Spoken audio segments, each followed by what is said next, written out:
कवि भर्तृहरि जी की रचना है। विक्रम संवत के प्रवर्तक विक्रमादित्य के बड़े भाई माने जाते हैं। इनकी पत्नी का नाम पिंगला है।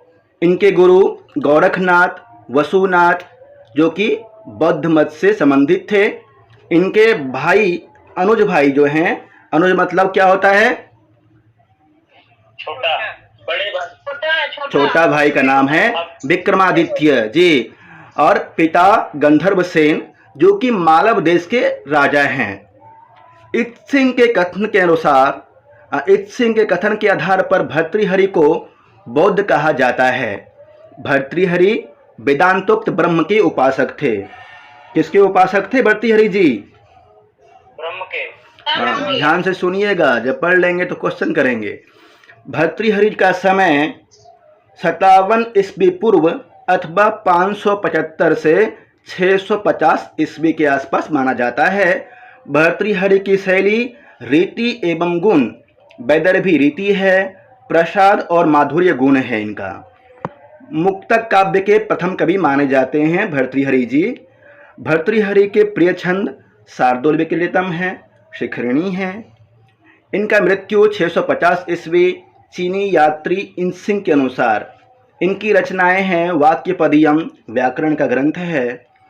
नीति शतकम मुक्तक काव्य है, इसमें 111 श्लोक है। श्रृंगार शतकम ये भी मुक्तक काव्य है, इसमें 103 श्लोक है। वैराग्य शतकम यह भी मुक्तक काव्य है, इसमें भी 111 श्लोक है। विधा नीति शतकम मुक्तक काव्य, कुल श्लोक 111। इसमें 10 पद्धतियाँ हैं। मंगलाचरण सहित 11 पद्धतियाँ हैं। अज्ञ पद्धति, विद्वत पद्धति, मानसौर्य पद्धति, अर्थ पद्धति, दुर्जन पद्धति, सुजन पद्धति, परोपकार पद्धति, धैर्य पद्धति, देव पद्धति, कर्म पद्धति। मुक्तक का लक्षण बताया है। पूर्वापर निरपेक्षेणापि ही येन रसचर्वणा क्रियते तदैव मुक्तकम। इस प्रकार अर्थ प्रकाशन के लिए एक दूसरे की अपेक्षा न रखने वाले स्वतंत्र पद्य श्लोक मुक्तक कहे जाते हैं।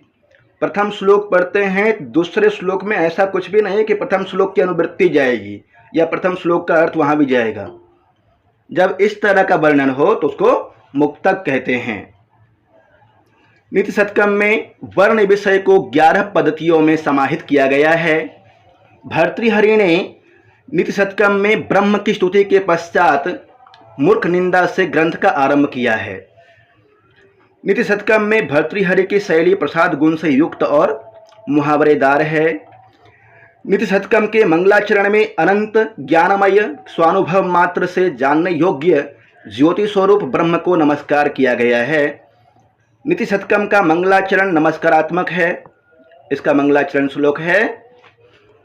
दिक्कालाद्यनवच्छिन्नः अनंचिन्मात्र मूर्तये स्वानुभूत्यैकमानाय नमः शांताय तेजसे।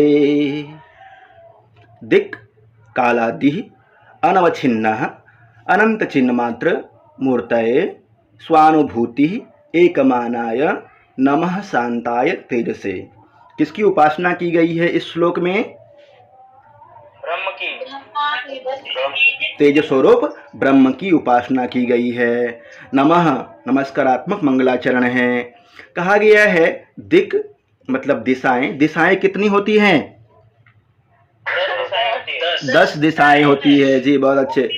दिक् कालादि, काल कितने हैं? 3 काल हैं, भूतकाल, भविष्यत काल और वर्तमान काल। और दिशाओं के नाम पूर्व पश्चिम उत्तर दक्षिण, पूर्व पश्चिम उत्तर दक्षिण, आग्नेय, नैऋत्य, वायव्य, ईशान और अधः और ऊपरी, अधः ऊपर ऊपरी। दिक् कालादि अनवच्छिन्न। अनवच्छिन्न का अर्थ होता है जिसको मापा नहीं जा सकता है, जिसको काटा नहीं जा सकता है, अर्थात समय में जिसको बांट नहीं सकते हैं और काल में जिसको हम बांट नहीं सकते। काल और दिक् दिशाएं में जिसको बांट नहीं सकते, दिशाओं में नहीं बांट सकते हैं और काल में भी नहीं बांट सकते हैं। अनवच्छिन्न है, अवच्छिन्ना मतलब होता है उसको काट सकते हैं, बांट सकते हैं, परंतु अनवच्छिन्ना उसको नहीं बांट सकते हैं। ऐसे हैं। अनंत चिन्ह मात्र मूर्तये, अनंत चिन्ह मात्र मूर्तये। अनंत का मतलब होता है न अंतः अनंतः, अंतरहित है। अंत उसमें न तत्पुरुष समास कर देंगे तो अनंत, अंतरहित हैं। और चिन्ह मात्र मूर्तये, चैतन्य रूप वाले हैं, उनका चैतन्य रूप है। चिन्ह मात्र मूर्तये, चैतन्य स्वरूप हैं। स्वानुभूति कामानाय नमः शांताय तेजसे। केवल अपने अनुभव के द्वारा ही उनको हम जान सकते हैं। स्वानुभूति एकमानाय नमः शांताय तेजसे। ऐसे शांत स्वरूप ब्रह्म को, तेजस को मेरा नमस्कार है। ऐसे भर्तृहरि जी कहते हैं। दिक्कालाद्यनवच्छिन्न अनंतिन्मात्र मूर्तये। दिशा काल के द्वारा जिसको बांट नहीं सकते हैं, जिसका अंत रहित है, चिन्ह मात्र मूर्ति, चैतन्य रूप विग्रह वाले हैं। स्वानुभूति कामानाय, जिसको केवल अपने अनुभूति के द्वारा ही समझ सकते हैं। ऐसे शांत स्वरूप तेजस ब्रह्म को मेरा नमस्कार है। किसकी उक्ति है? कौन कह रहे हैं ऐसा? भर्तृहरि जी। जी, कौन सा पुस्तक पढ़ रहे हैं? यहीं पे रहना है जी, कई साथी घूम लेते हैं इधर उधर। ये एक क्वेश्चन, भर्तृहरि जी के पत्नी का नाम क्या है? दो पत्नी का नाम है सर। पिंगला है, अनंग सेना भी नाम आता है कहीं कहीं पे उसका, वो भी ध्यान रखिएगा यदि पूछता है तो। उसका भी उसका जी कुछ शब्द है। दिक्कालाद्यनवच्छिन्नः, दिशश्च कालाश्च इति दिक्कालाद्यः, द्वंद्व समास है। दिक्कालादोः आदि येषां ते दिक्कालादयः। दिक्कालादयः बहुब्रीहि समास है, निशान लगा लीजिएगा, इस पे याद करना है आपको। स्वानुभूत्येकमानाय, स्वस्य अनुभूति ही स्वानुभूति ही। एकमाना एकम एव एकम मानम यस्य तत् बहुब्रीहि समास। स्वानुभूत्येकमानाय में षष्ठी तत्पुरुष समास है पहले, उसके बाद स्वानुभूति में बहुब्रीहि समास है। प्रत्यय देखिए, मूर्ति मूर्छ प्लस कितिन, मूर्ति ही। अनुभूति में भी कितिन प्रत्यय है। कुछ बोल रहे हैं? नहीं? अनुभूति में कितिन प्रत्यय है, मानाय में ल्यूट है, शांताय में भी शांतः कतः, शम कतः। शांताय चतुर्थी विभक्ति का रूप है, शांताय। चिन्ह मात्रम, चिद मात्रम, द को न हुआ है, चिन्ह मात्रच, मात्रच प्रत्यय है। अलंकार इस श्लोक में स्वभावोक्ति अलंकार है।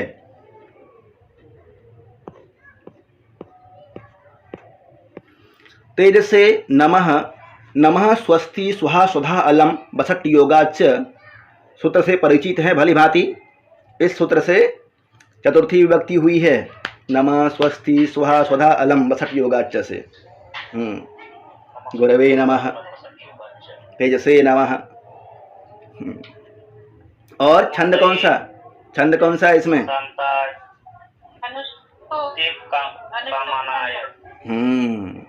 अनुष्टुप छंद है। अनुष्टुप छंद का लक्षण कहा गया है श्लोके षष्ठम गुरु ज्ञेयम सर्वत्र लघु पंचमम द्विचतुष्पादयोर ह्रस्वम सप्तमम दीर्घमन्ययोः। अनुष्टुप छंद में कितने वर्ण होते हैं? 32 वर्ण होते हैं। 8 वर्ण का एक पाद होता है और इस तरह से 4 पाद होते हैं एक छंद में, एक श्लोक में। 8 चौके 32। संभावित प्रश्न क्या क्या हो सकता है? इस श्लोक में किस प्रकार का मंगलाचरण है? बोलते चलिए। मंगलाचरण में किस देवता की स्तुति की गई है? तेज से, ज्योति स्वरूप ब्रह्म की। इस श्लोक में कौन सा छंद है? चिन्ह मात्रम शब्द आया है। इस शब्द में प्रत्यय कौन सा है? मात्रच स्वानुभूति एक मानम मुख्य प्रमाणम यस्य तत् बहुब्रीहि समास है इसमें, और स्वानुभूति एक मानाय में कर्मधारय समास है। अगला श्लोक देखते हैं। अगला श्लोक देखिए। बोद्धारो मत सर एक बार समास फिर से बता दीजिए ना। स्वानुभूति एक मानाय में मतलब षष्ठी तत्पुरुष समास है सर। बोद्धारो मत्सरग्रस्तः प्रहवस्मय दूषितः अबोधोपहताश्चान्ये जीर्णमंगेषु भासितम्। बोद्धारो मत्सरग्रस्तः प्रहवस्मय दूषितः अबोधोपहताश्चान्ये जीर्णमंगेषु भासितम्। बोद्धारः बोद्धारः कः? बोद्धा बोद्धारो बोद्धारः। बोद्धा बोद्धा किसको बोलते हैं? बोद्धारः वयम सर्वे। हाँ, समझने वाले जो शिक्षित लोग हैं उसको बोलते हैं बोद्धारः। मत्सरग्रस्तः मत्सरग्रस्तः मतलब मत्सर से ईर्ष्या से ग्रसित हैं। ईर्ष्या में जकड़े होते हैं, जो बोद्धारा होते हैं, जो बुद्धिमान पढ़े लिखे होते हैं, विद्वान जो होते हैं ना, वे ईर्ष्यालु होते हैं। सभी नहीं होते हैं भाई, पर अधिकतर होते हैं। इनके अनुसार जो विद्वान होते हैं वे ईर्ष्यालु होते हैं। बोद्धारः मत्सरग्रस्तः और प्रहवः समय दूषितः। प्रहव मतलब राजा। राजा कैसे कैसे होता है? समय दूषितः, वो अहंकार से चूर होता है, अहंकार से भरा रहता है हमेशा। फिर कहा गया है अबोध उपहतश्चान्ये, अन्य जो अन्य दूसरे लोग हैं वे सभी अबोध अबोध हैं, कुछ नहीं जानते हैं। अबोध उपहतश्चान्ये अज्ञान से उपहित हैं, इसलिए जीर्णमंगे सुभाषितम। सुभाषित जो है ना, अच्छे वचन जो है वो जीर्णम अंगे, अंग में ही, मुख में ही जीर्णम वृद्धावस्था को प्राप्त कर रहा है, बूढ़ा हो रहा है, मुख में ही वृद्ध हो रहा है सुभाषित। किनके मुख में? भर्तृहरि के मुख में। भर्तृहरि जी के मुख में जी। बोद्धारः मत्सरग्रस्तः प्रहवः समय दूषितः अबोधोपहताश्चान्ये जीर्णमंगेषु भासितम्। बोद्धारः, बोद्धा में त्रिश प्रत्यय है, कथा नहीं है।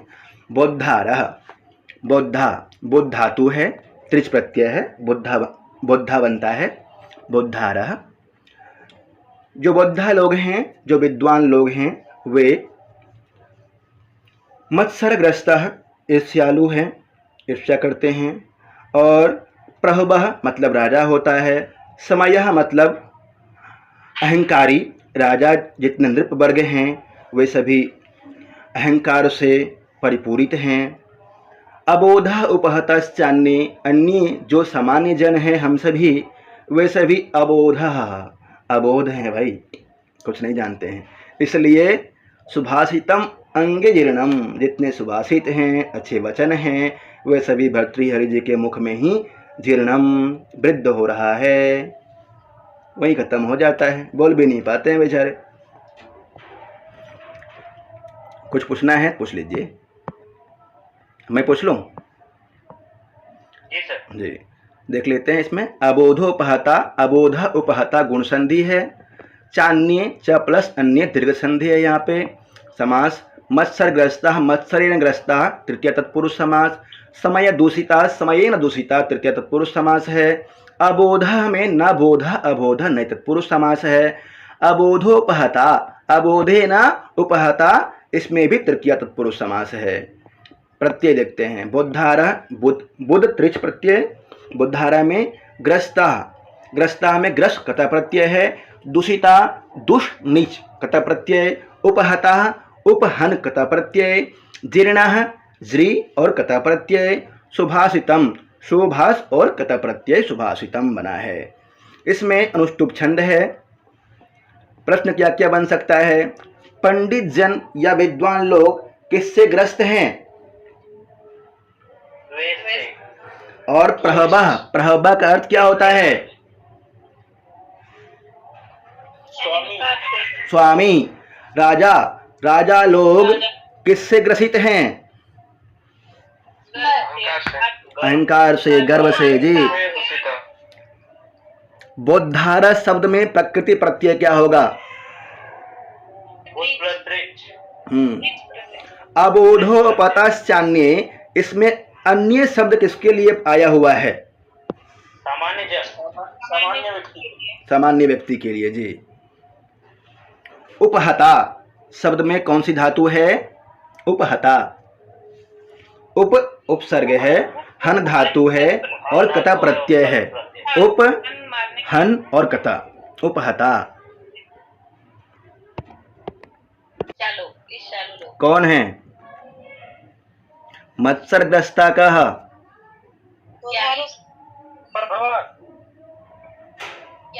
बोधारो मत्सरग्रस्त। बोद्धारः, बोद्धारः मत्सरग्रस्तः। और समयः दूषितः, समयः दूषितः का? प्रभव। प्रभवः, नृपवर्गः, राजा लोग। अबोधः उपहतश्चान्ये, अबोधः उपहता के सन्ति? सामान्य जने। सामान्य जनाः, अन्य जनाः। कस्य मुखे जीर्णमंगम सुभाषितम्? भर्तृहरे मुखे। जी। अगला श्लोक देखते हैं। अज्ञः सुखम आराध्य सुखतरम आराध्यते विशेषज्ञः ज्ञानलव दुर्विदग्धम ब्रह्मापि तम नरम न रंजयति। ब्रह्मापि नरम न रंजयति या ब्रह्मापि तम नरम न रंजयति। अज्ञः सुखम आराध्य, अज्ञः मतलब होता है न जानने वाला व्यक्ति के लिए कहा गया ना, अज्ञः। हाँ सॉरी, अज्ञः मतलब न जानने वाला। सुखम आराध्य, उसको सुख पूर्वक समझा सकते हैं। जो कुछ नहीं जानता है उसको सुख पूर्वक हम कुछ पढ़ा सकते हैं, कुछ पढ़ाना चाहे पढ़ा देंगे, समझाना चाहे समझा देंगे। और सुखतरम आराध्यते विशेषज्ञ, जो विशेषज्ञ लोग हैं, विशेषज्ञ जो हैं आप सभी की तरह, उनको तो और अच्छी तरह से सुखपूर्वक समझा सकते हैं, पढ़ा सकते हैं। फिर कहता है ज्ञान लव दुर्विदग्धम ब्रह्मापि तम नरम न रंजयति। ज्ञान, ज्ञान मतलब होता है शिक्षा ज्ञान, लव मतलब अल्प। जो अल्प ज्ञानी होता है उसको ब्रह्मा भी नहीं समझा सकता है। वो ज्ञान के घमंड से परिपूर्ण होता है, इसलिए ब्रह्मा भी उसको नहीं समझा सकता है। समाज में देखते हैं ना कि जो मूर्ख होता है उसको कुछ भी समझाइए, किसी दिशा में लगा दीजिए, वो लग जाता है। और जो विशेष होते हैं वो लोग भी सही दिशा में लग जाते हैं, थोड़ा सा समझाते हैं तुरंत समझ जाता है। परंतु जो अल्पज्ञानी होते हैं, अल्पज्ञानम भयंकर, अल्प ज्ञान के लिए कहा गया है अल्प ज्ञान भयंकर होता है। तो अल्प ज्ञानी जो होते हैं वे दुर्विदग्धम ब्रह्मापीतम नरम न रंजयति। ऐसे गर्व से युक्त मनुष्य को ब्रह्मा भी नहीं समझा सकते हैं। ज्ञान लव दुर्विदग्धम ब्रह्मापि, ब्रह्म प्लस अपि ब्रह्मापि, तम नरम, उस मनुष्य को जो ज्ञान लव दुर्विदग्धम, जो अल्प ज्ञानी है, उस मनुष्य को ब्रह्मा भी नहीं समझा सकते, नहीं प्रसन्न कर सकते। रंजयति का मतलब होता है प्रसन्न करना। अज्ञ सुखम आराध्य, सुखपूर्वक किसको समझा सकते हैं? जो कुछ नहीं जानता हो। जो कुछ नहीं जानता है ना, अज्ञ अर्थात अज्ञ को, जो मूर्ख लोग होते हैं उनको। सुखतरम आराध्यते विशेषज्ञ, जो विशेष जानने वाले हैं, विशिष्ट लोग हैं, उनको सुखपूर्वक पढ़ा सकते हैं, समझा सकते हैं, प्रसन्न कर सकते हैं।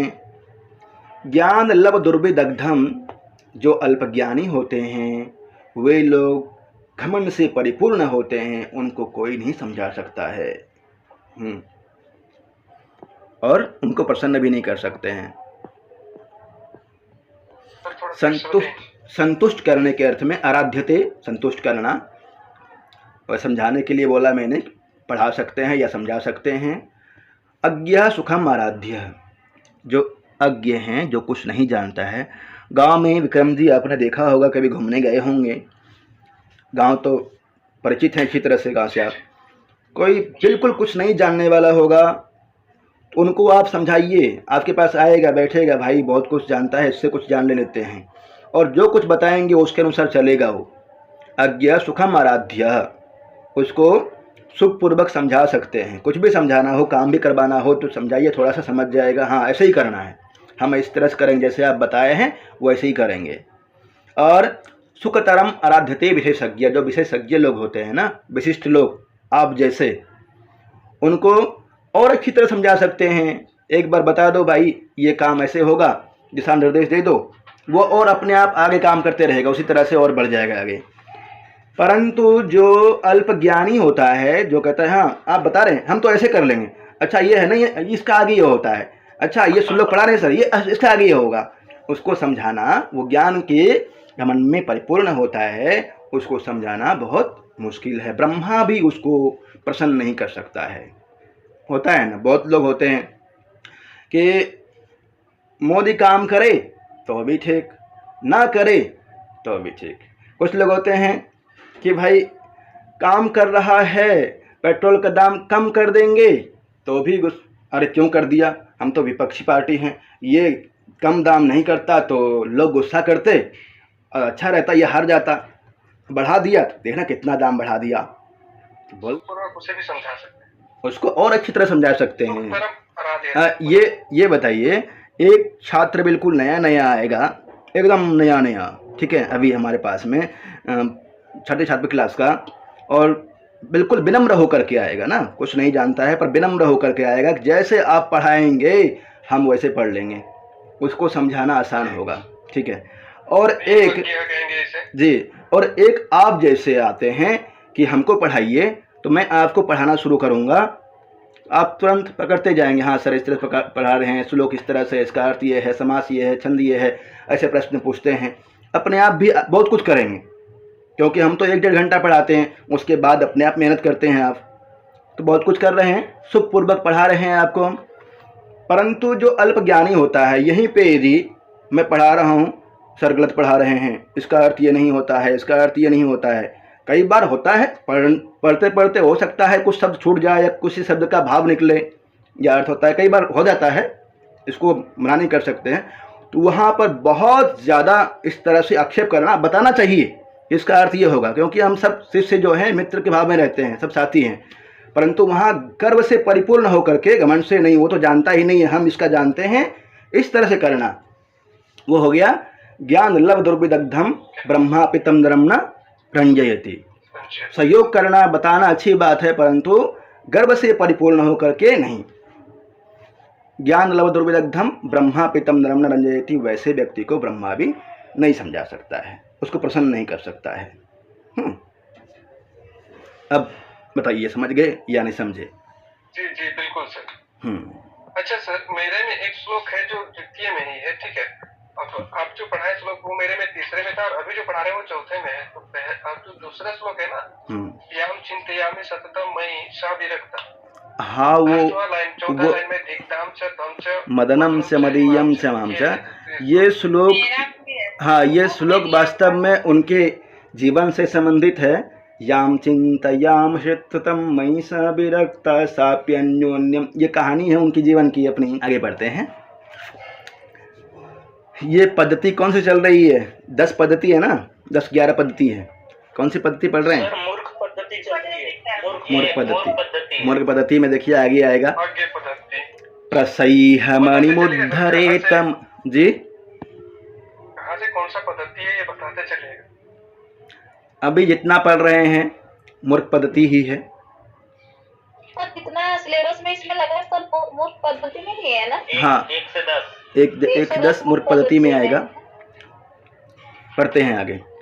प्रसैह मणिमुद्धरेत मकर वक्त्रदष्टान्तरात् समुद्रमपि सन्तरेत प्रचलत्तुर्मिमालाकुलं भुजङ्गमपि कोपितं शिरसि पुष्पबद्धारयेत् न तो प्रतिनिविष्टमूर्खजनचित्तं मराधयेत्।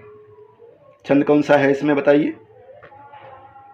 पृथ्वी छंद, पृथ्वी नामक छंद, ठीक है। प्रसैह मणिमुद्धरेत मकर वक्त दंष्टान्तरात्। मकर को देखे हैं? जी सर। मगरमच्छ का जो जबड़ा होता है उसका दांत बहुत ही मजबूत होता है। कहा गया है प्रसह्य मणिमुद्धरेत मकरवक्त्रदष्टान्तरात्।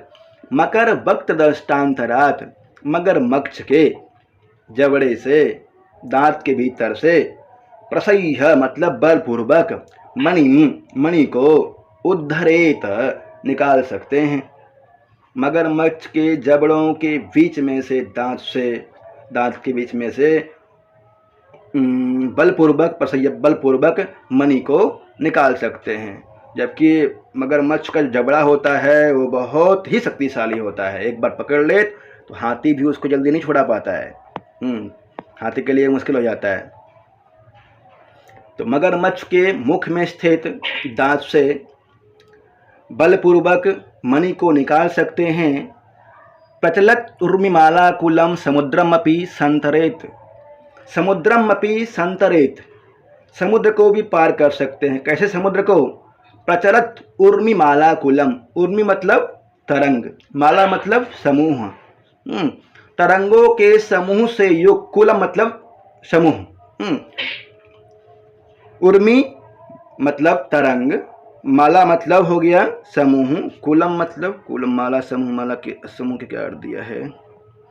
प्रचलत उर्मी माला कुलम, चंचल, उर्मी प्रचलित चलती हुई, उर्मी माला कुलम, लहरों द्वारा विक्षुब्ध, कुलम का आकुलम मतलब विक्षुब्ध होगा ना, आकुलम। समुद्रमपि संतरेत प्रचलत दुर्विमाला कुलम, लहरों को, तरंगों को, चलने वाले समुद्र को भी पार कर सकते हैं, तैर के पार कर सकते हैं। बड़ी बड़ी बात कर रहा है। भुजंगम अपि कोपितम शिरसी पुष्पवत् धारयेत। भुजंगम मतलब क्या होता है? भुजंगम मतलब जी सर्पम, हाँ। भुजंगम, और कैसा भुजंगम है? सांप कैसा है? कोपितम भुजंगम, क्रोधित सांप को। शिरसी पुष्पवत् धारयेत, सिर पर फूल के समान पहन सकते हैं, रख सकते हैं। क्रोधित सांप को सिर पर पुष्प के समान रख सकते हैं, परंतु न तो प्रतिनिविष्ट मूर्ख जनचित्तम आराधयेत। प्रतिनिविष्ट मूर्ख जनचित्तम न आराधयेत, परंतु जो हठी, दुराग्रही, मूर्ख व्यक्ति होते हैं उनके मन को संतुष्ट नहीं कर सकते, संतुष्ट करने की चेष्टा न करें। हठी, दुराग्रही जो व्यक्ति होते हैं, मूर्ख व्यक्ति, उनके मन को संतुष्ट करने की बिल्कुल भी चेष्टा न करें। न आराधयेत, संतुष्ट नहीं कर सकते हैं। प्रसह्य मणिमुद्धरेत मकरवक्त्रदष्टान्तरात्, 3 बात कहा है और लास्ट में जाकर के सामान्य कर दिया कि ये नहीं कर सकते। आप इतना बड़ा बड़ा काम कर सकते हैं। कौन सा बड़ा काम है? प्रसह्य मणिमुद्धरेत मकरवक्त्रदष्टान्तरात्, मगरमच्छ के मुख के बीच में जबड़ों से मणि को बलपूर्वक निकाल सकते हैं। समुद्रमपि संतरेत प्रचलत उर्मिमाला कुलम, समुद्र में घने तरंगों के समूह के बीच में तैर के पार कर सकते हैं समुद्र को।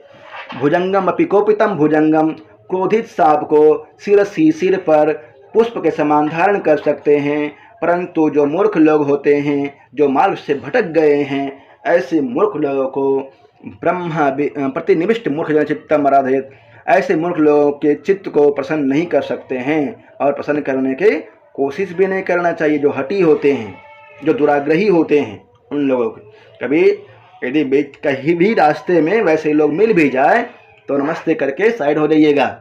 नहीं, समझाने की कोशिश ही मत कीजिए कि भाई ये ठीक है, 40 ठीक है, या फिर ये नियम ठीक है या वो नियम ठीक है। कुछ नहीं, हमें पढ़ाई से मतलब है, पढ़ाई करना है, अपने लक्ष्य को आगे लेकर चलना है। आप समझाने की कोशिश करेंगे, वो नहीं मानेगा आपकी बात को। अपना जो भी मानते हैं, जो समझ सकता है उसको समझाइए, परंतु जो हठी है, दुराग्रही है, वो आपके बात नहीं मानेगा। उधर टाइम व्यस्त ना करें ना।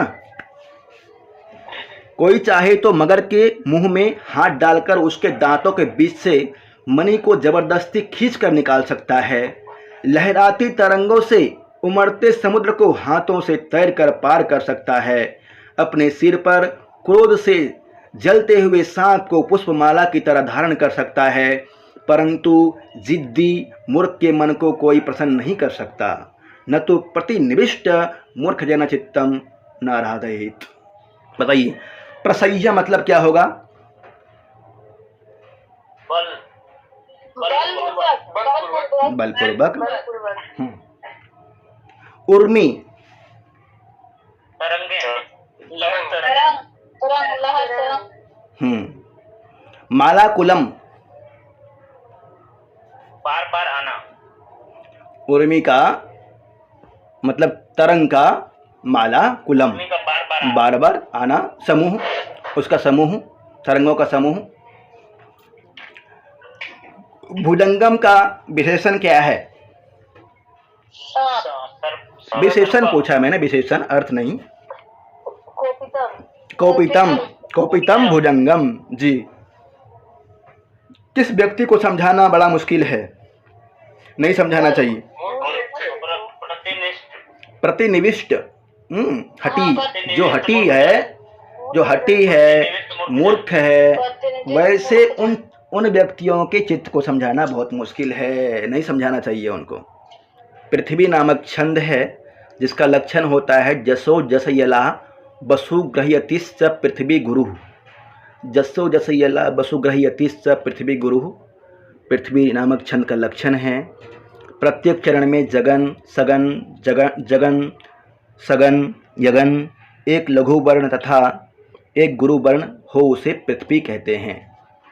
संभावित प्रश्न, किसके मन को प्रसन्न नहीं किया जा सकता है? मूर्ख। इस श्लोक में कौन सा अलंकार था? मूर्खों के मन को। इस श्लोक में अलंकार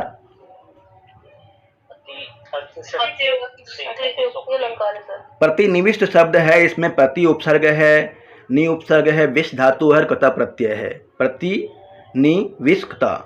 इस श्लोक में कौन सा छंद है? भुजंग शब्द में खच प्रत्यय है। पुष्प के समान किसे सिर पर धारण किया जा सकता है? आराधयेत। आराधयेत कहाँ का रूप है? आराधयेत।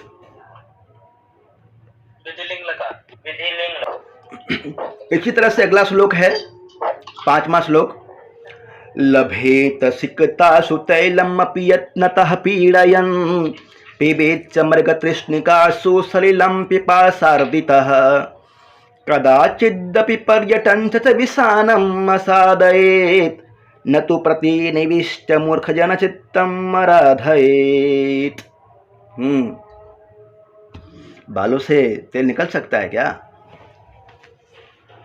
विक्रम जी? नहीं। तो लभेत सिकतासु तैलम अपि यत्नतः पीडयन्, अतिशयोक्ति किया गया है कि यह काम कर सकते हैं, परंतु जो हठी दुराग्रही मनुष्य हैं उसके चित्त को प्रसन्न नहीं कर सकते हैं। सुनिए क्या क्या कर सकते हैं। यत्नतः पीडयन्, यदि प्रयत्न पूर्वक, पीडयन् प्रयत्न करे, प्रयत्न या उपाय से, पीडयन् मतलब बार बार दबाने से, बार बार प्रयत्न करने से, सिकतासु रेत से, बालू से, अपि मतलब भी, तैलम मतलब तेल, लभेत प्राप्त कर सकता है, मिल सकता है ना। बार बार निचोड़ने से हो सकता है कि बालू से भी तेल निकल जाए। पीड़न पिबेच्च मृगतृष्णिकासु सलिलम पिपासार्दितः। मृगतृष्णिका किसको बोलते हैं? मृगतृष्णा जो मृग जो है मरुस्थल में पानी की तलाश में, हाँ, मरुस्थल कह सकते हैं। मरुस्थल को, जहाँ पर वो पानी की तलाश में इधर उधर घूमता रहता है, लगता है कि वहाँ पानी है, बालू को देखता है चमकता हुआ, घूम घूम करके वो अपने प्राण त्याग देता है। तो वैसे जगह पर मृग तृष्णिकासु सलिलम पिपासार्दितः। पिबेत सलिलम पिपासार्दितः। सलिलम मतलब होता है पानी, पिपासार्दितः प्यासु, प्यास का इच्छुक। हो सकता है कि मृग तृष्णिका में, मरुस्थल में भी प्यासे व्यक्ति को पानी मिल जाए। और कदाचिदपि पर्यटन छस विषाणम असादयेत्। खरगोश का सिंह होता है क्या? नहीं। नहीं, नहीं होता। कदाचिदपि, मिल भी सकता है। हाँ, कदाचिदपि पर्यटन, पर्यटन मतलब होता है घूमते हुए। खस विसानम, विसानम मतलब होता है सिंह। कभी घूमते हुए हो सकता है खरगोश का भी सिंह मिल जाए आपको, परंतु न तो प्रतिनिविष्ट मूर्ख जनचित्तम आराधेत। जो दुराग्रही लोग हैं, हठी लोग हैं, उनके चित्त को आप प्रसन्न नहीं कर सकते हैं। उनको समझाने की कोशिश न करें तो ही अच्छा है। लभेत सिकतासु, सिकतासु मतलब बालू, रेत। प्रयत्न करने से, बार बार कोशिश करने से हो सकता है कि बालू से भी तेल निकल जाए। और मृग तृष्णिकासु सलिलम पिपासार्दितः, प्यासे व्यक्ति को हो सकता है मृग तृष्णा से, मरुस्थल से भी पानी पीने के लिए मिल जाए। कदाचिदपि पर्यटन सस विसानम मसादयेत, घूमते हुए कभी हो सकता है आपको खरगोश का सिंह, विसानम, विसानम मतलब सिंह, आसादयेत प्राप्त हो जाए, परंतु न तो प्रतिनिविष्ट मूर्ख जनचित्तम आराधयेत।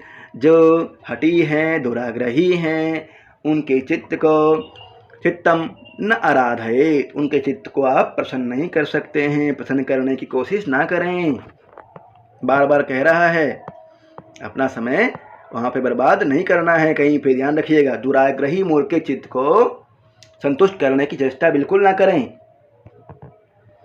मनुष्य परिश्रम करके बालू से भी तेल निकाल सकता है, प्यासे से पीड़ित होकर मृग मरीचिका में भी पानी पी सकता है, कभी इधर उधर घूमते हुए खरगोश के सिंह को भी प्राप्त कर सकता है, किंतु दुराग्रही मूर्खों के मन को प्रसन्न करने के लिए कभी भी यत्न नहीं करना चाहिए, क्योंकि वे कभी प्रसन्न नहीं हो सकते हैं। पिबेच कहाँ का रूप है? पिबेच प्लस च, पिबेच हो गया है, त का च हुआ है। हाँ, पिपासार्दितः, पिपासा प्लस अर्दिता, पिपासार्दितः दीर्घ संधि है। पर्यटन शश विसानम, पर्यटन मतलब घूमते हुए, इसमें सत्री प्रत्यय हुआ है। पर्यटन शश विसानम, शश मतलब खरगोश, विसानम मतलब उसका सिंह। मृग तृष्णिकासु, मृगानाम तृष्णा मृग तृष्णा, षष्ठी तत्पुरुष समास है इसमें। शश विसानम, शश विसानम। कोई प्रॉब्लम है क्या, आप इस तरह वॉइस कर रहे हैं? शश विसानम, शशस्य विसानम षष्ठी तत्पुरुष समास है। पिपासार्दितः, पिपासायः अर्दितः तृतीय तत्पुरुष समास है। यत्नतः, यत्न प्लस तहसील प्रत्यय है, यत्नतः बनता है, पंचम्यास तहसील। यत्नतः पीड़यन, पीड़ नीच और सत्री प्रत्यय। तैलम में तिल प्लस अन्न प्रत्यय है। पिपासा पा सन अ और टाप प्रत्यय, पिपासा बना है। अगला श्लोक है, व्यालम बालमिलाल तंतुभिरसो रोद्धुम समो जृंभते भेत्तुम वज्रमणिं शिरीषकुसुमं प्रान्तेन सन्नह्यते माधुर्यं मधुबिन्दुना रचयितुं क्षाराम्बुधेरीहते मूर्खान्यः प्रतिनेतुमिच्छति बलात् सुक्तैः सुधास्यन्दिभिः, सुक्तैः सुधास्यन्दिभिः। कहा गया है अंतिम लाइन, अंतिम लाइन, मूर्खान्यः, मूर्खानि प्लस मूर्खान्यः, यह जो मूर्खान होता है बहुवचन, द्वितीय विभक्ति बहुवचन का रूप है मूर्खान। यह मूर्खान्यः प्रतिनेतुमिच्छति बलात् सुक्तैः सुधास्यन्दिभिः, मूर्खान्यः प्रतिनेतुमिच्छति बलात् सुक्तैः सुधास्यन्दिभिः।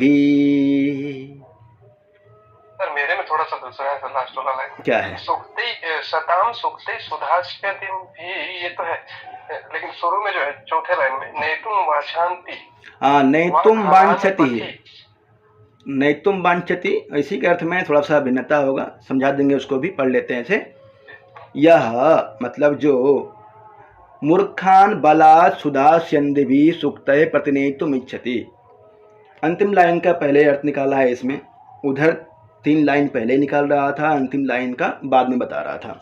यहाँ कहता है जो व्यक्ति मूर्खों को बलपूर्वक सुधास्यन्दिभिः अमृत रूपी बिंदु के द्वारा, सुधा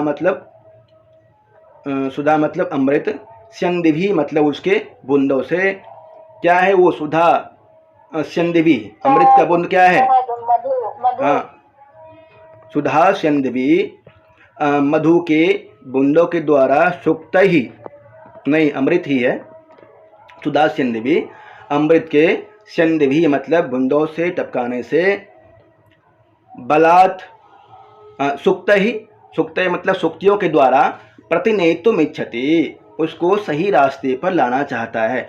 जो व्यक्ति पिछले 2 श्लोक में मूर्खों के बारे में कहा था कि मूर्खों के हठी को, जो हठी लोग होते हैं, दुराग्रही होते हैं, उनको समझाने की कोशिश नहीं करना चाहिए।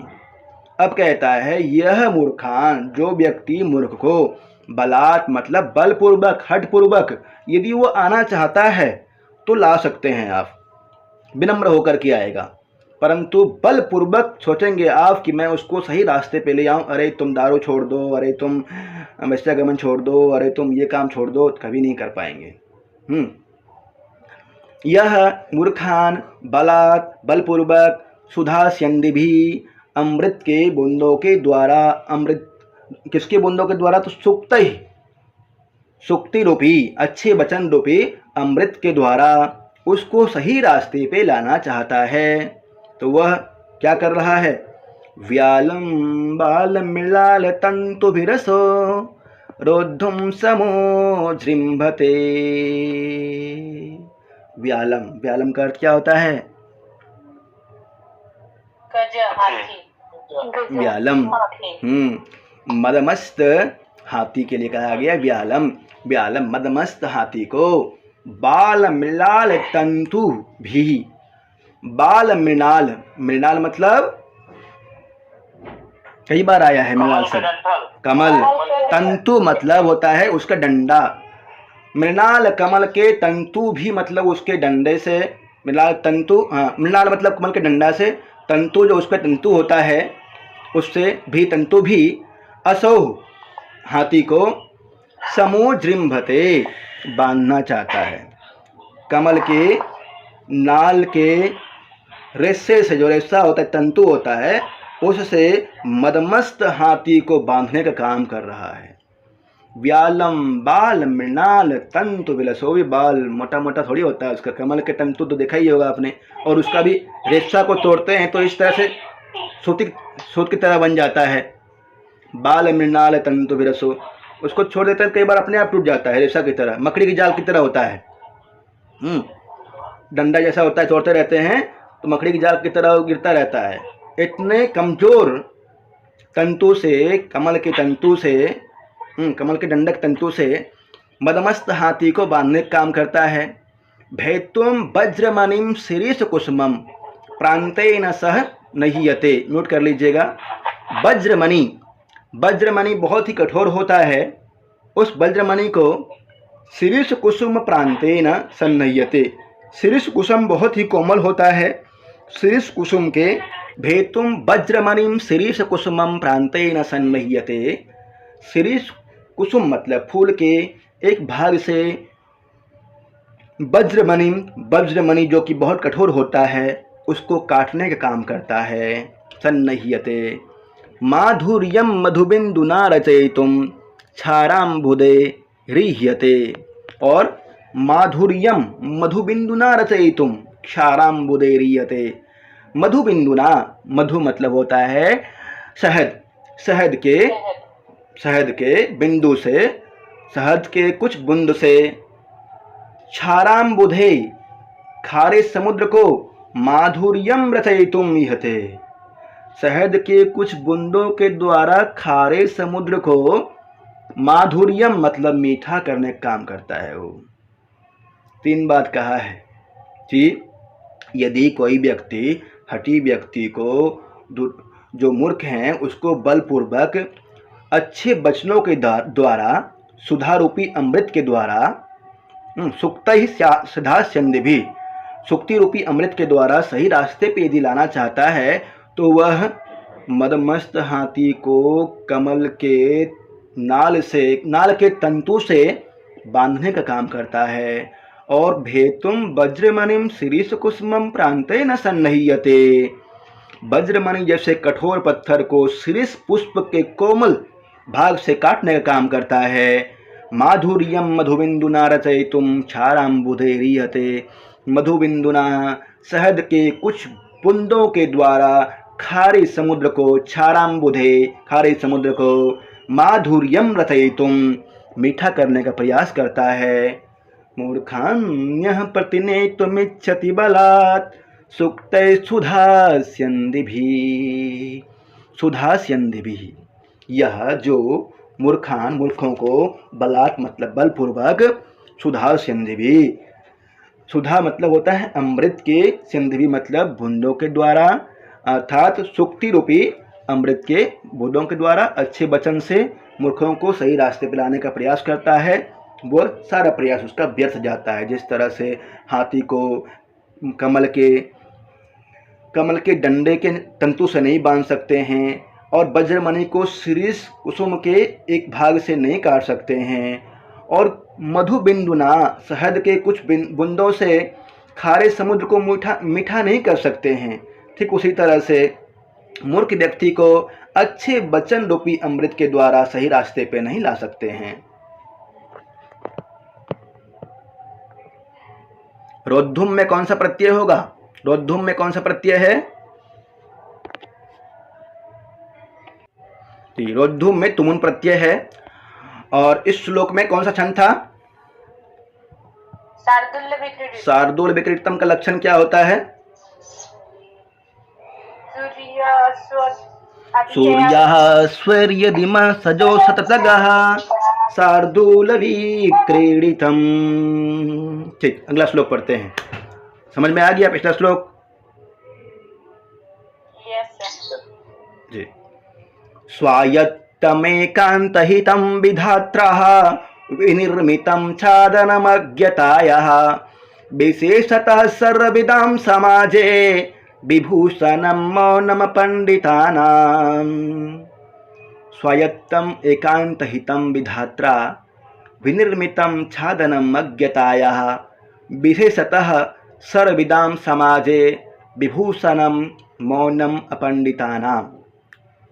विधात्रा, विधाता ने, जिसने संपूर्ण संसार का निर्माण किया है, उसने, विधाता ने, ब्रह्मा ने मूर्खों के लिए अपंडितानाम, अपंडितानाम मतलब होता है मूर्खों के लिए एक बहुत ही अच्छा चीज दिया है उनके लिए। क्या दिया है वो?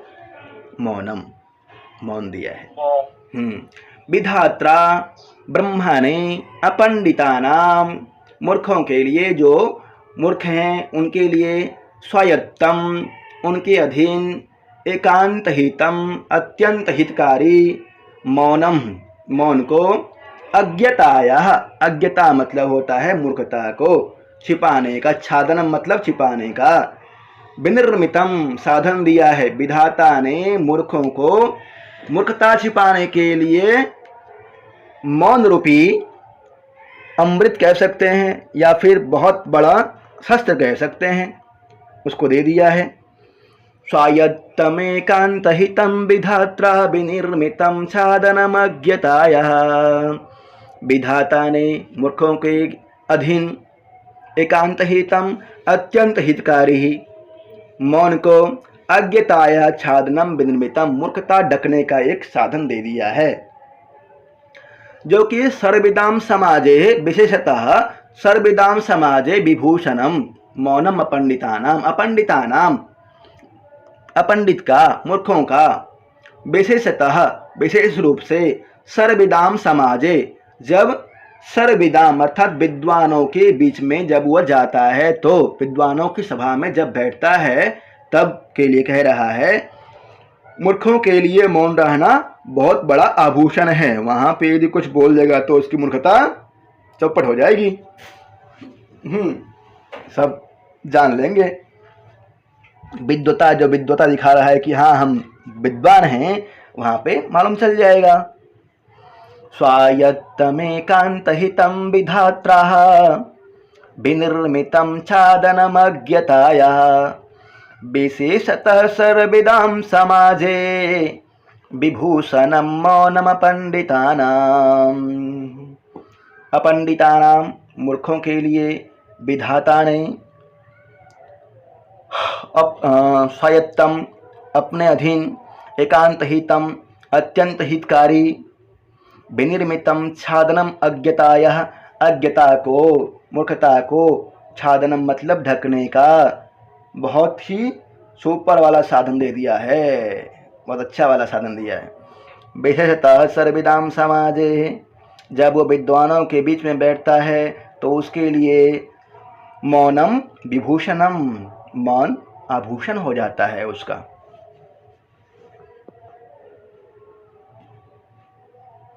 विधाता ने मूर्खों के लिए कौन सा आभूषण दिया है?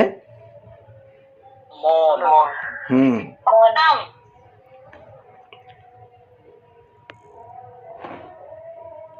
विशेषतः सर्वविदाम समाजे अपंडितानाम विभूषणम, जब वह विद्वानों के बीच में बैठता है तब उसके लिए मौन रहना बहुत ही बड़ा साधन माना जाता है, बहुत हितकारी होता है उसके लिए। विधाता ने मूर्खों के अपने हाथ में रहने वाले और अत्यंत हितकारी मौन को मूर्खता को छिपाने का आवरण बनाया है, जो विद्वानों की सभा में विशेष रूप से आभूषण हो जाता है। विधात्रा मतलब ब्रह्मा ने, अपंडितानाम मतलब मूर्खों का, स्वायत्तम मतलब अपने अधीन, एकांतहितम अत्यंत हितकारी, मौनम मतलब मौन को, अज्ञताया मतलब मूर्खता का, छादनम मतलब आवरण ढकना, विनिर्मितम बनाया है, सर्वविदाम सब कुछ जानने वाले, समाजे समाज में, विशेषतः अधिक करके, विभूषणम आभूषण है। किसके लिए आभूषण है मौन रहना? मूर्खों के लिए। जी, मूर्खों के लिए। यहाँ तक समझ गए? आगे बढ़ें। जी सर। इसमें छंद कौन सा है?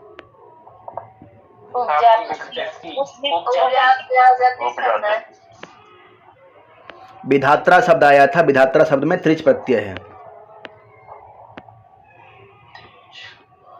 बी उपसर्ग धा धातु त्रिच प्रत्यय।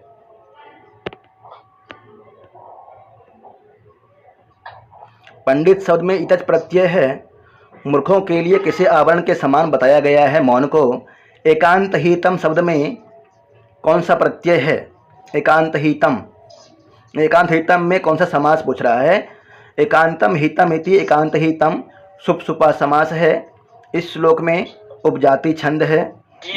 यदा किंचिज्जहम द्विपैवमदान्धः समभवं तदा सर्वज्ञोऽस्मि त्यभवदपलिप्तं मम मनः।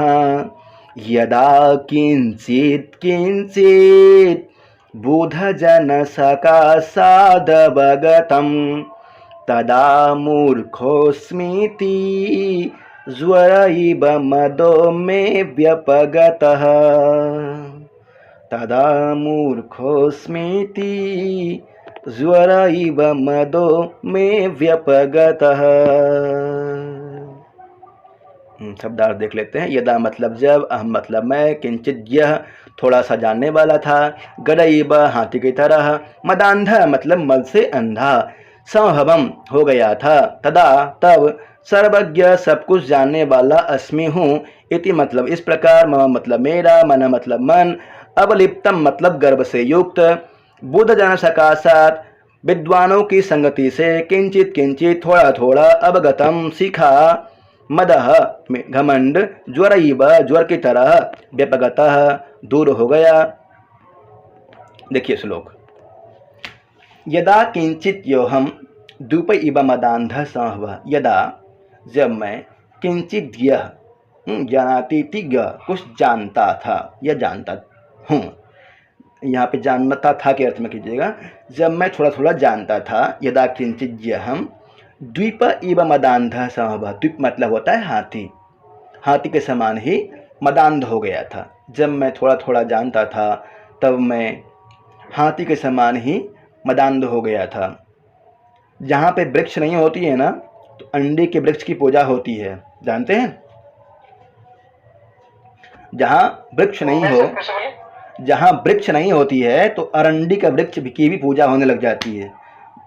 ऐसे कहते हैं, कहावत है भाई। जहाँ हाँ, तो जो थोड़ा थोड़ा जानता था, यदा किंचित ज्ञहम, यदा जब मैं किंचित ज्ञ थोड़ा जानता था, तदा द्वीपईव हाथी के समान ही अपने आप को घमंड से युक्त मानता था। बहुत जानता हूँ मैं, ऐसा समझता था अपने आप को। तदा सर्वज्ञो अक्ष्मी इति भवद अवलिप्तम मम मनः, मेरा मन ऐसा लगता था, मैं महसूस ऐसा करता था कि मैं सब कुछ जानता हूँ। परंतु यदा किंचित किंचित, जब मैं थोड़ा थोड़ा बुद्ध जन सकाशाद अवगतम, विद्वानों के बीच में जाने लगा और उनसे कुछ प्राप्त करने लग गया, विद्वानों के साथ जाने लगा, घूमने फिरने लगा और उनसे कुछ प्राप्त करने लग गया, तब तदा मूर्खोस्मिति ज्वर इव मदो में व्यपगतः, तब जो मेरा घमंड था ना बहुत जानने का, वह ज्वर के समान ही उतर गया और एहसास हो गया कि मैं तो मूर्ख हूँ।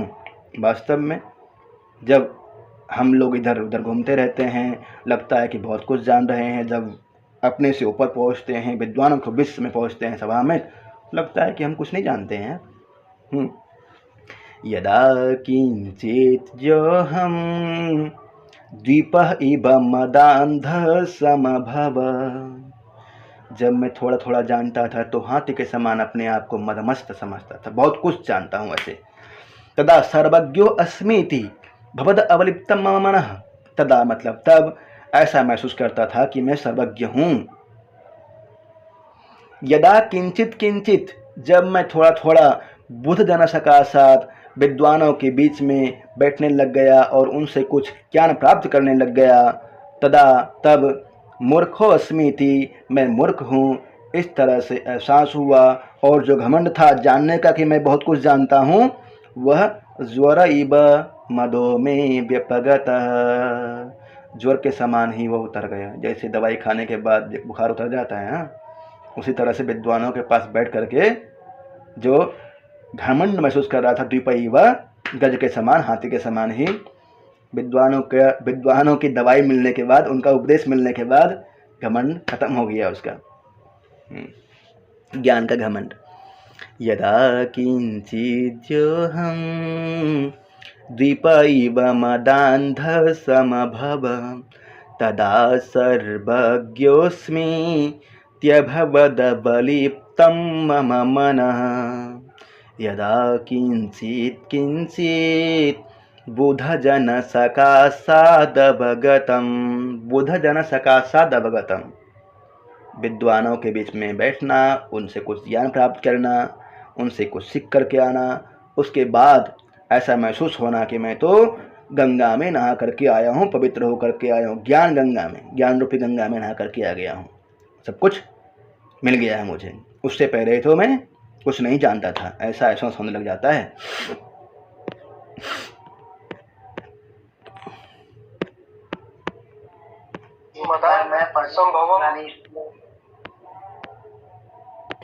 सर एक बार मदान और संभव। हाथी को जब मत चूता है, उसको कुछ दिखाई नहीं देता है, फिर अच्छा आदमी हो, खराब हो, कुछ भी हो, पशु हो, सबको चोर करते हुए, मारते हुए, पिटते हुए चला जाता है। उसी तरह से कहा है, जब व्यक्ति कुछ कुछ जानने लग जाता है, सबके लिए नहीं कहा है, तो अपने आप के बारे में कह रहे हैं कि भाई यदा किंचित ज्ञोहम, जब मैं थोड़ा थोड़ा जानता था तो हाथी के समान ही अपने आप को घमंड से परिपूर्ण समझता था, मदमस्त समझता था, समअभवम हो गया था, मदान्ध हो गया था, हाथी के समान ही मदमस्त। दूसरा लाइन क्या है? दूसरा लाइन में है तदा सर्वज्ञो अस्मीति भवद अवलिप्तम मम मनः, तब मुझे ऐसा लग रहा था कि मैं सब कुछ जान गया हूँ, उससे अवलिप्त हो गया है, परिपूर्ण हो गया है मेरा मन। अवलिप्तम गर्भ से युक्त, अवलिप्तम में मना मेरा मन। सर्वज्ञ अस्मि, मैं सब कुछ जानता हूँ, इस तरह से मेरा मन गर्व से युक्त हो गया था। परंतु जब मैं विद्वानों के बीच में बैठने लग गया, उनसे कुछ सीखने लग गया, तब यह आभास हुआ कि मैं तो कुछ भी नहीं जानता हूँ। मेरी मूर्खता ज्वर के समान ही उतर गई। वो जो घमंड रूपी मूर्खता थी वो ज्वर के समान ही उतर गई। ज्वर इव मदो में व्यपगतः, मेरा घमंड ज्वर के समान उतर गया। जी सर। कृमिकूल जी, चीतम मंजित जी कुछ कह रहे थे सर। वदन्तु मंजित महोदय। आगे बढ़ते हैं। 9वां श्लोक है। कोई खास श्लोक नहीं है ये, पर फिर भी पारायण करते हैं। कृमिकूलचितं लालाकिन्नं विगन्धि जुगुप्सितं निरुपमरसप्रीत्याः खादन् खरास्थि निरामिषं सुरपतिमपि स्वः पार्श्वस्थं विलोक्य न संकते न हि गणयति क्षुद्रो जन्तुः परिग्रहफल्गुताम्।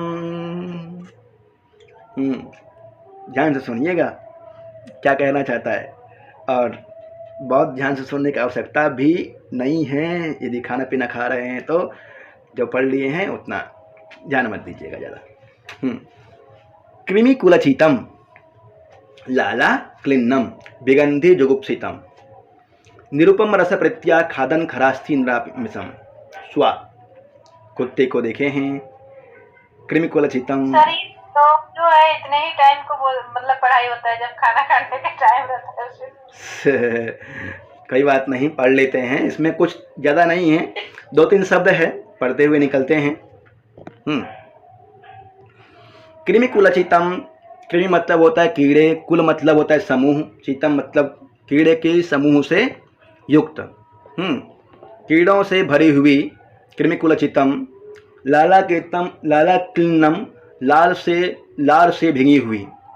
कृमिकुलचितं लाला क्लिन्नम विगंधि जुगुप्सितम, गंध आ रहा है। जुगुप्सा मतलब घृणा के अर्थ में घृणा आ रही है।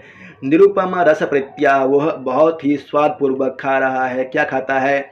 खरास्थि, खरास्थि बोलते हैं गधे की हड्डी को, और किसी की हड्डी नहीं, गधे की हड्डी को।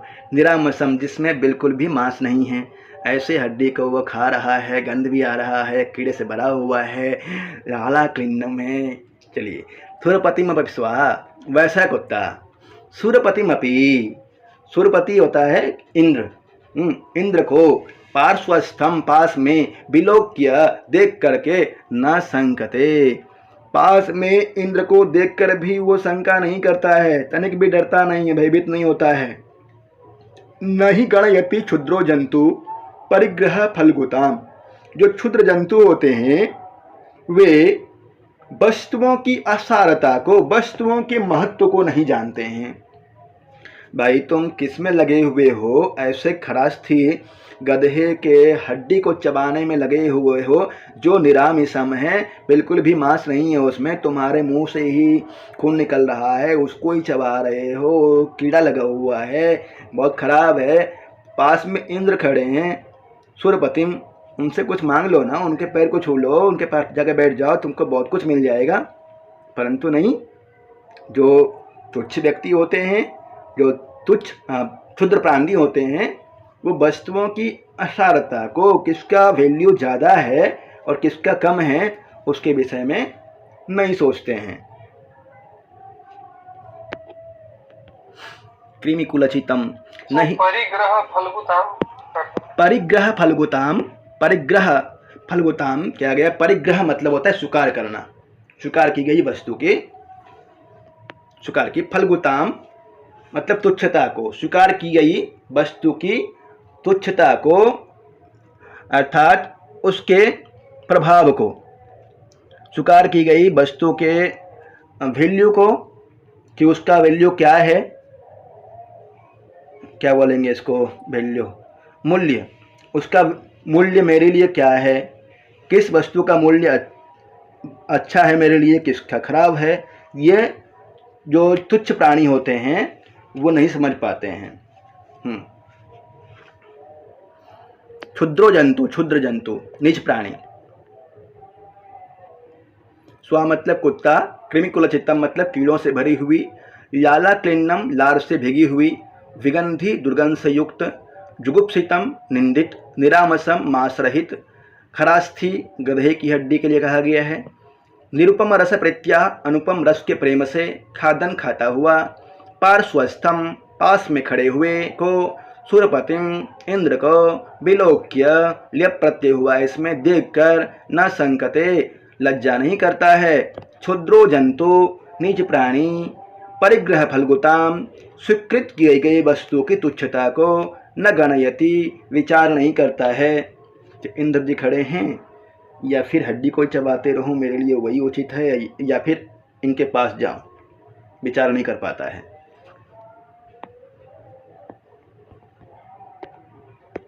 जी, प्रस्तुत श्लोक में हरणी छंद है। हरणी छंद का लक्षण होता है न स मर सलागह सड़ वेदेर हयर हरणी मता।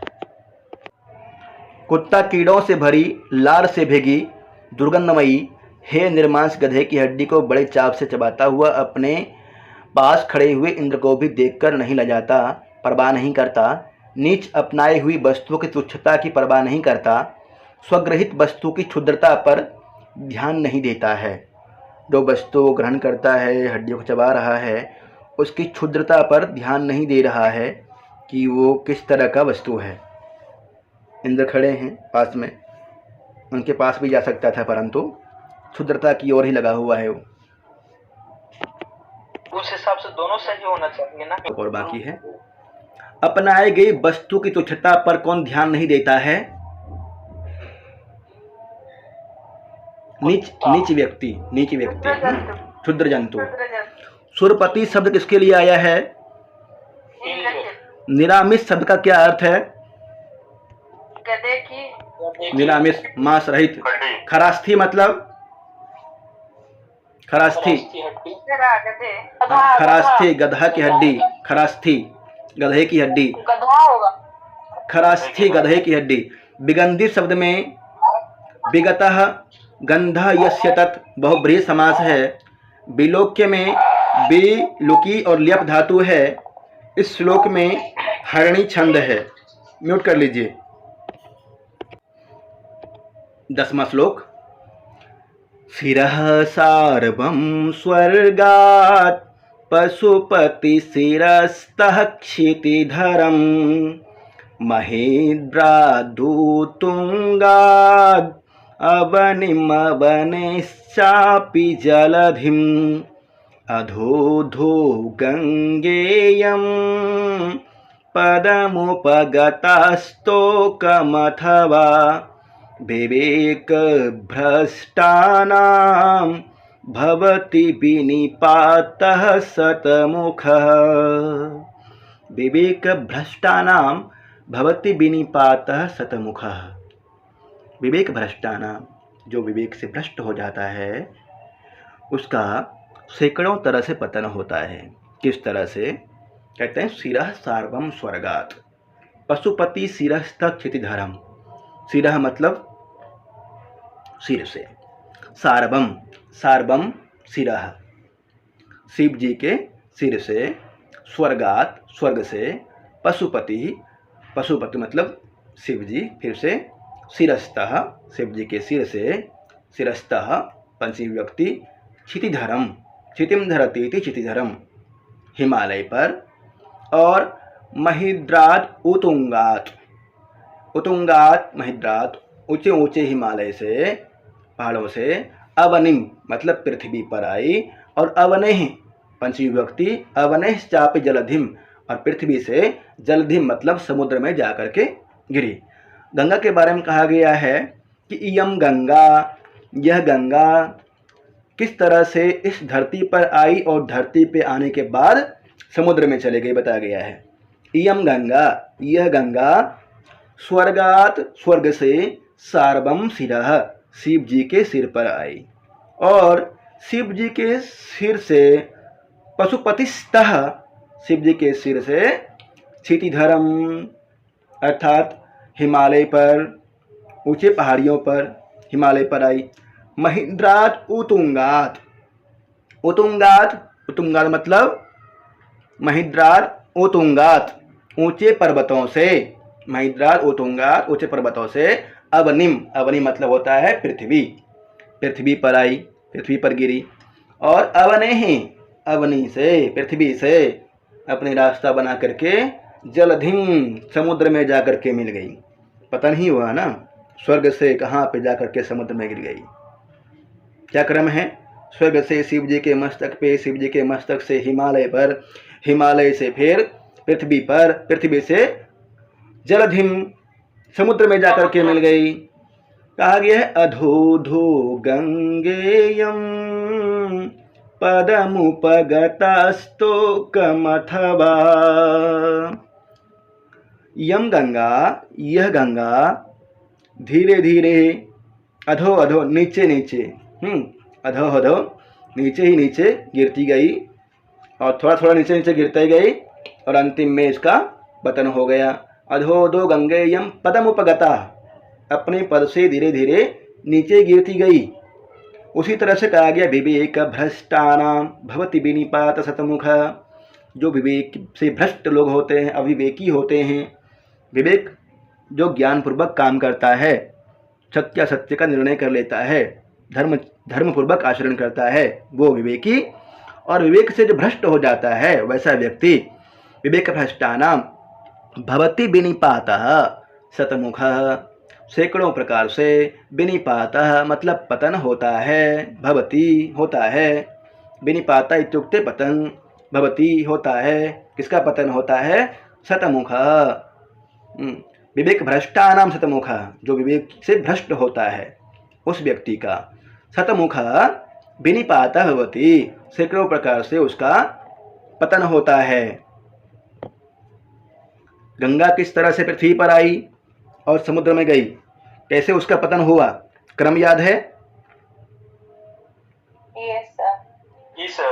स्वर्ग से शिव जी के सिर पे, शिव जी के सिर से हिमालय पर, हिमालय से फिर उसके बाद ऊंचे ऊंचे हिमालय से पृथ्वी पर, पृथ्वी से जलधिम, समुद्र में।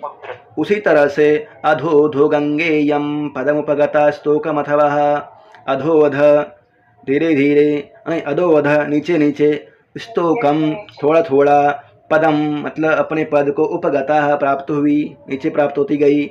अथवा कहा गया है विवेक भ्रष्टानाम विनिपाता शतमुख भवति, जो विवेक से भ्रष्ट व्यक्ति होता है उसका सैकड़ों प्रकार से पतन होता है। विनिपातः शतमुख भवति। छंद कौन सा है इसमें? शिखरिणी। रसैरुद्रैश्छिन्नः यमनसभलागः शिखरिणी, शिरः सार्वं स्वर्गात् पशुपतिशिरस्तः क्षितिधरम्, महिद्रादुतुङ्गाद् अवनिमवनैश्चापि जलधिम्, अधोधुः गङ्गेयं पदमुपगतास्तोकमथवा, विवेकभ्रष्टानां भवति विनिपातः शतमुखः। यह श्लोक बहुत ही इम्पोर्टेंट है, इंटरव्यू वगैरह में पूछा जाता है और यहाँ से प्रतियोगी परीक्षाओं में क्वेश्चन भी बनता है, तो ध्यान दीजिएगा, इस पे याद कीजिए, इसको, इस श्लोक को याद कर लीजिए। और 10 श्लोक है, 10 श्लोक ज़्यादा नहीं होता है, याद कर लेंगे तो बहुत अच्छा रहेगा। आप सभी बहुत अच्छा मेहनत कर रहे हैं, लगातार मेहनत करते रहिए, इसी तरह से सफलता निश्चित मिलेगी आपको।